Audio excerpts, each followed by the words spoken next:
تو قطرے قطرے کو محتاج ہو جاتے، لیکن اللہ تعالیٰ ان جانوروں کی وجہ سے تھوڑی بہت بارش برسا دیتا ہے، ورنہ زکوٰۃ روکنے والوں کا انجام یہ ہے۔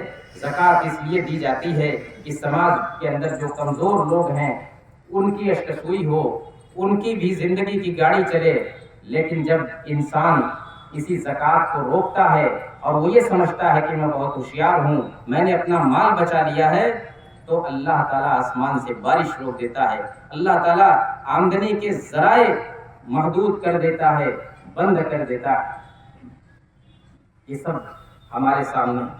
اس کے بعد تیسری چوتھی چیز فرمایا کہ وَلَمْ يَنْقُضُوا عَهْدَ اللَّهِ وَعَهْدَ رَسُولِهِ وَلَمْ يَنْقُضُوا عَهْدَ اللَّهِ وَعَهْدَ رَسُولِهِ إِلَّا سَلَّطَ اللَّهُ عَلَيْهِمْ عَدُوًّا مِّنْ غَيْرِهِمْ فَأَخَذُوا بَعْضَ مَا فِي أَيْدِيهِمْ۔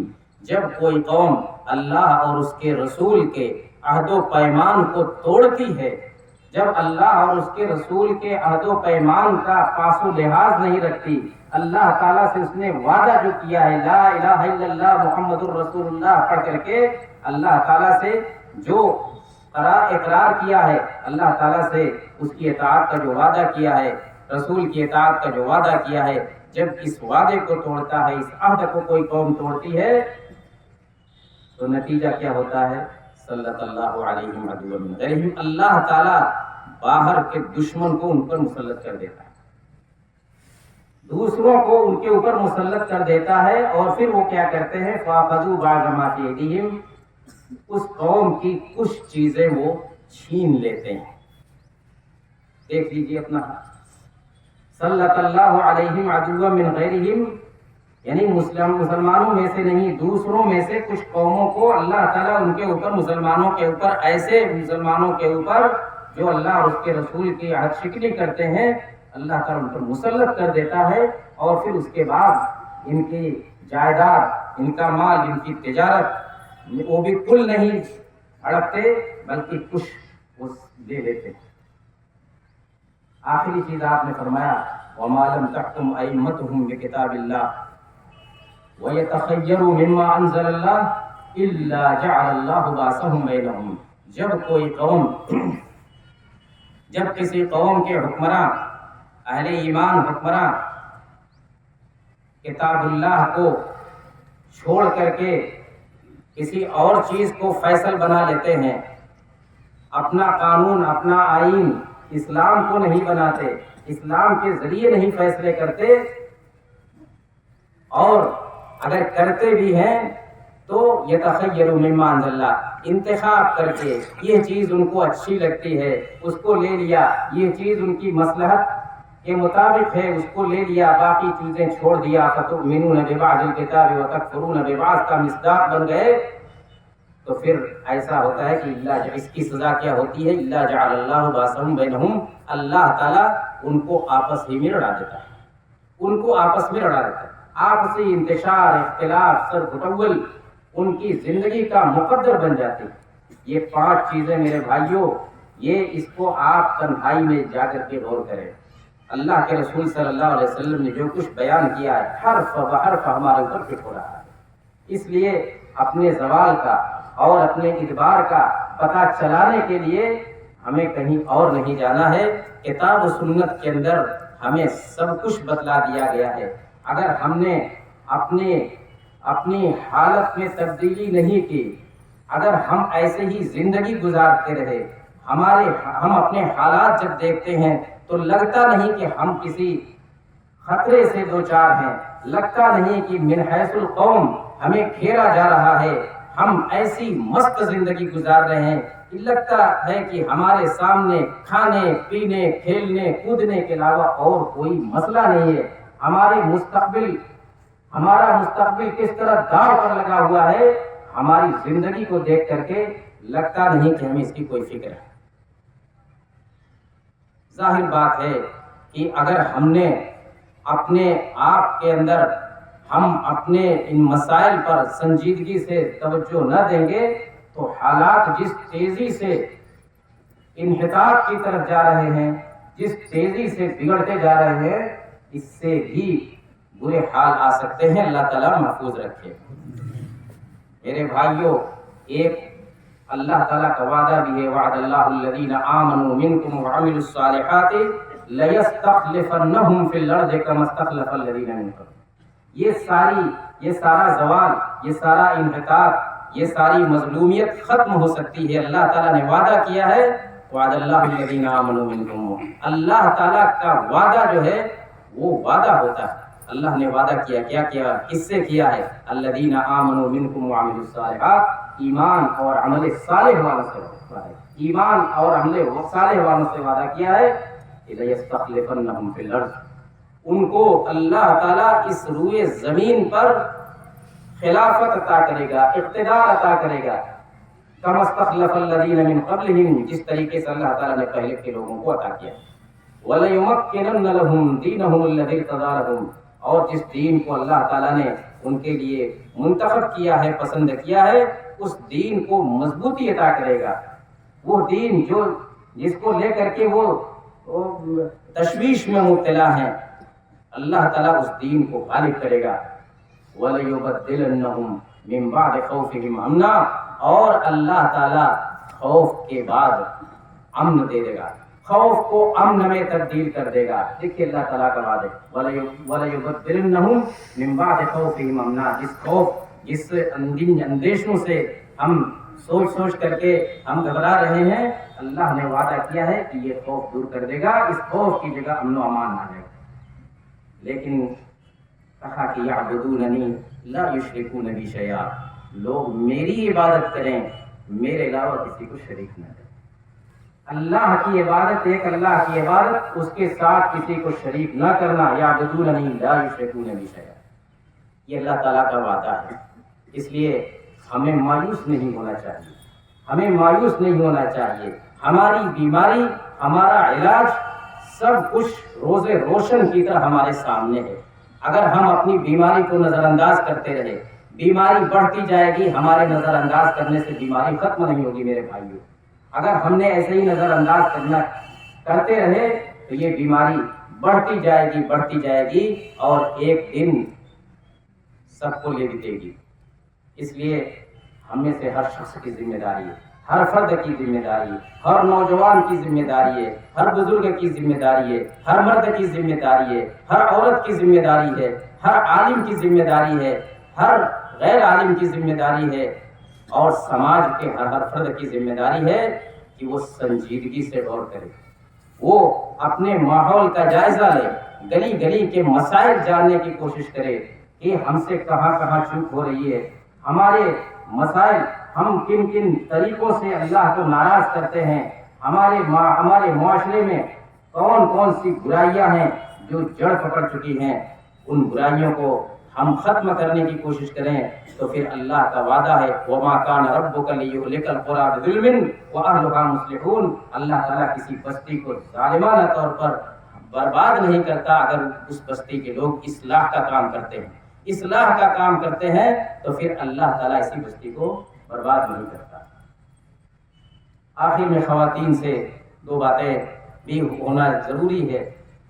خواتین کو معلوم ہونا چاہیے کہ شریعت کے اندر آپ کو عیدگاہ میں آنے کی، آپ کو اللہ کے گھروں میں مسجدوں میں آنے کی اجازت دی گئی ہے۔ عیدگاہ کے لیے، عیدین کے لیے تو اللہ کے نبی صلی اللہ علیہ وسلم کا باقاعدہ حکم ہے کہ ساری عورتوں کو عیدین کے اندر لے آیا جائے، اور مسجدوں کے لیے حکم ہے کہ لا تمنعوا اماء اللہ مساجد اللہ، لوگوں اللہ کی بندیوں کو اللہ کی مسجدوں سے مت روکو۔ اللہ کے نبی صلی اللہ علیہ وسلم یہ اجازت دے کر کے چلے گئے، اب اللہ کے نبی کے علاوہ کوئی اور اس اجازت کو ختم نہیں کرتا۔ یہ اجازت آپ کو شریعت نے دی ہے، یہ اجازت آپ کو اللہ کے نبی صلی اللہ علیہ وسلم نے دی ہے، اس پر اللہ کا شکر ادا کیجیے۔ لیکن گھر سے باہر نکلنے کے جو آداب ہیں ان آداب کا خیال رکھیے، اس کو جاننے کی کوشش کیجیے۔ وہ جو لباس اور حجاب کی بات ہے کہ عورت جب بھی باہر نکلے تو پردے کے اندر، کامل پردے کے اندر نکلے، اور اس کامل پردے کی شکل اس وقت جو آپ دیکھ رہے ہیں نقاب کی شکل میں، کالے نقاب کی شکل میں یا کسی بھی رنگ کے نقاب کی شکل میں، اس نقاب کا، اس حجاب کا مقصد ہی یہی ہے کہ آپ محفوظ رہیں، آپ دوسروں کی نگاہوں سے اور دوسروں کی دسترس سے محفوظ رہیں۔ لیکن اگر یہی آپ کا نقاب ایسا ہے کہ دوسروں کو دعوت نظارہ دے رہا ہے، دوسروں کو اپنی طرف مائل کر رہا ہے تو پھر یہ نقاب نقاب نہیں، یہ حجاب حجاب نہیں، یہ بے حجابی ہے۔ کتنی خواتین کو دیکھا جاتا ہے کہ کچھ ایسا منفرد قسم کا حجاب استعمال کرنا چاہتی ہیں، اس کا چرچا ہو، لوگ کہیں ارے فلاں کا حجاب تو ایسا ہے۔ حجاب اس لیے نہیں، نقاب اس لیے نہیں، پردہ اس لیے نہیں، پردہ تو اس لیے ہے کہ لوگوں کی نظریں آپ کی طرف نہ ہو۔ اگر آپ کا نقاب، آپ کا پردہ کسی بھی طریقے سے دوسروں کو دعوت نظارہ دے رہا ہے تو یہ بے حجابی ہے۔ کتنی خواتین کو دیکھا جا رہا ہے کہ ان کے سر کی پٹی پر باقاعدہ سبحان اللہ، ماشاء اللہ اس طرح کے جملے لکھے رہتے ہیں۔ اس کا مقصد کیا ہے؟ اس کے علاوہ اور کیا ہے کہ اس کو دیکھ کر کے لوگ مائل ہوں، متوجہ ہوں، اس کو پڑھیں، ہماری طرف متوجہ ہوں، گویا کہ جو نقاب کا، حجاب کا اصل مقصد تھا وہی ہم نے فوت کر دیا۔ اس کا خیال رکھیں، نقاب کے اندر، حجاب کے اندر جتنی سادگی ہو سکے اتنی سادگی اختیار کیجیے۔ اللہ تعالیٰ ہمیں، ہماری خواتین کو، ماؤں بہنوں کو بھی اس کی توفیق عطا فرمائے، اور ان کے جو گارجین ذمہ داران ہیں ان کو بھی اس جانب نظر رکھنے کی توفیق عطا فرمائے۔ اے اللہ تعالیٰ، ہم اس عظیم شان اجتماع کے اندر حاضر ہوئے ہیں، اس لیے حاضر ہوئے کہ تیرے سامنے اپنی پیشانی جھکائیں۔ اے اللہ تعالیٰ تو ہمیں معاف کر دے، اے اللہ تعالیٰ ہماری عبادتوں کو قبول فرما لے، اے اللہ تعالیٰ تو ہمیں عبادتوں کا سلسلہ جاری رکھنے کی توفیق عطا فرما، اے اللہ تعالیٰ تو ہمارے حال پر رحم فرما، اے اللہ تو ہماری اس مظلومیت کے دور میں، اے اللہ تعالیٰ تو ہمارے حال پر رحم فرما، اور ہمارے اس خوف کو امن میں تبدیل کر دے، ہماری اس معاشی بدحالی کو ترقی سے اور فراوانی میں تبدیل کر دے۔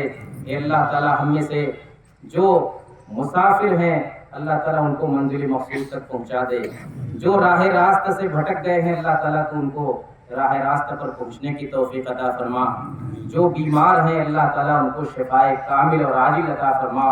اے اللہ تعالیٰ جو ہمارے بھائی قید و بند کی زندگی گزار رہے ہیں، مظلومیت کی زندگی گزار رہے ہیں، اللہ تعالیٰ ان کی رہائی کا انتظام فرما دے۔ اللہ تعالیٰ تو ہر چیز پر قادر ہے۔ اے اللہ تعالیٰ تو ہمارے مظلوم فلسطینی بھائیوں پر رحم فرما، جن کو دشمنان اسلام نے جن کی زندگی تنگ کر رکھی ہے، اور وہ ان میں یعنی مقتولین کی تعداد اور زخمیوں کی تعداد، بچوں کی تعداد، عورتوں کی تعداد کتنی ہے کہ سن کر کے رونگٹے کھڑے ہو جاتے ہیں۔ اے اللہ تعالیٰ تو ان کے اوپر رحم فرما، اے اللہ تعالیٰ